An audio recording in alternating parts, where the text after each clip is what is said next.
This is the Hidden Killers podcast with Tony Brueski. With licensed psychologist and guest John Delatorre. Jennifer Soto claiming that her last conversation with Maddie was the night before her disappearance. In another interview, it was the morning, seeing her getting ready for school. Again, everybody grieves differently. Memories can be faulty, but that wasn't the only inconsistencies. There were several others. If you watch some of the interviews, one, she says, we dropped her off at school, then it's he dropped her off at school. The timelines do not match up at all with the times that she was claiming that the girl was dropped off. And we're now learning that she was never dropped off. The idea of this camera, we'll get to that in a second. But let's talk about the inconsistencies in those statements. Could this be a mother who has her mind blown right now because her daughter is missing and just everything's, discombobulated in her mind? Or is this someone who just really, she has a story that she's trying to sell, but may not be the best seller of that story? Yeah, I think it's the second one. I think she's trying to sell a story that's not her story to sell. I think she is being fed a story to sell. I think she recognizes probably some elements of her own complicity in the disappearance and subsequent murder of her daughter. I think there are a lot of things at play. Now, you can certainly have, in your trauma response, you can certainly have elements in which your story isn't quite lining up, but not knowing when the last time that you had the conversation, it's one thing to mess up the contents of the conversation. It's another thing to mess up the timeline of when that conversation actually occurred. So I think there's a story that she's trying to tell the audience, but also herself. Mm-hmm. There's some elements of trying to convince everyone that there's nothing to see here, but she's doing it very, very poorly, probably because she knows that something very bad happened here. It was an interesting piece of this story. Early on, Jen Soto was claiming that they or she or he, or because again, it's been both, had dropped their daughter off or her daughter off across the street from the school. Maybe she was embarrassed. I mean, it was a very detailed response, and I get it. You're 13. I didn't want to be seen with my parents either. Most kids don't. But that was a story that she was telling because authorities had told, I believe, her sister that they had surveillance video of this happening, of her daughter getting out of that vehicle and then walking along or hanging out in the church parking lot, going off camera. Then that was the last they saw of her. Reality that we've now learned through some other affidavits that have come out, some kind of redacted. They didn't do the greatest job redacting because you can put some pieces together on this. The timeline doesn't add up at all. In fact, they're saying that Maddie was dead in the car, it appears, never was dropped off. There's surveillance footage of her boyfriend throwing items of hers into a dumpster.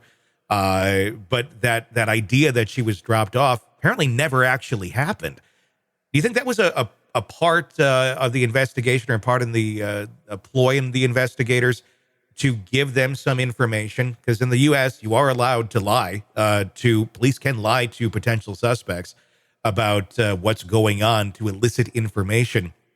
Do you think that was part of a story that they were giving them to say, oh, yeah, she was dropped off? What do you have to say about that? Considering if he knows what happened, because he's in the vehicle, maybe she doesn't, but I don't know. I'm thinking maybe she does. We're going to say we have her on camera getting out of that car. That could throw you for a bit of a loop if you know she did not get out of that car to walk to school.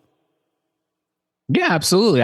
That's certainly a technique for police to use to see how they're going to respond and how the story changes. In order to make a successful lie, it has to have an element of truth.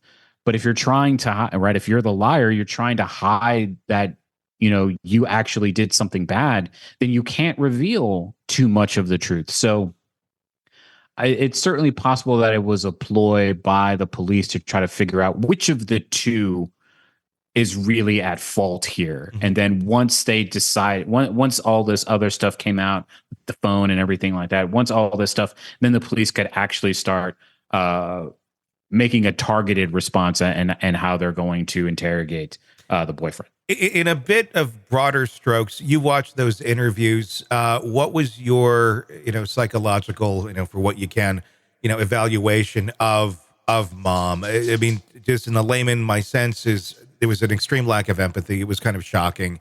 It seemed that she was able to, on cue, get her voice pretty high. Really didn't see any true tears. It felt like kind of bad acting. What was your take on the interviews when she was pleading for her daughter's safe return?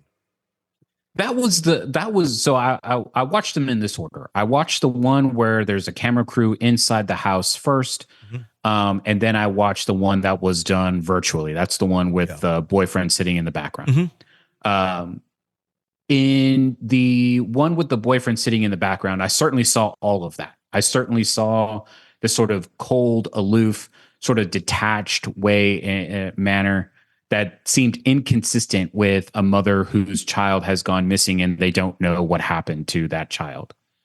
In the first interview, I saw someone, and I've seen this before, with someone who has a high level of anxiety, constantly having a tremor.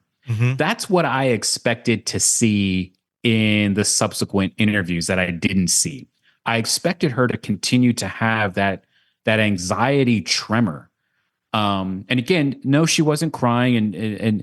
But my point is that the boyfriend wasn't there during the anxiety tremor interview. That's the one where the camera crew is inside and she's struggling to really answer all these questions. So it suggests then that the story that either they both came up with together or the story that he wants her to tell hadn't been crystallized yet. It hadn't been formalized yet. So she's very nervous about revealing information that might be detrimental to them. And again, I understand that we're talking about a missing and murdered child. I get that. But that's not what's happening in their heads, right? For them, the child isn't missing. The child is already dead. So now they're trying to mitigate their culpability and their responsibility, either because she is complicit or because the boyfriend is telling her that she's going to be just as responsible. So there's so much that's actually going on that when it doesn't happen in the virtual interview, it's really surprising and suggests to me that the story is becoming a little bit more crystallized, despite it being totally and completely wrong. It's becoming more crystallized, and the boyfriend is there to make sure that it goes the way that he wants it to go. Want to listen ad-free? Want advanced access to all of our interviews before anyone else? Become a True Crime Today Premium Plus subscriber on Apple Podcasts. You get every episode commercial-free. So you can binge on true crime until you can binge no more. Search True Crime Today Premium Plus on Apple Podcasts now, or go to our podcast page and sign up now. More of the Hidden Killers podcast next.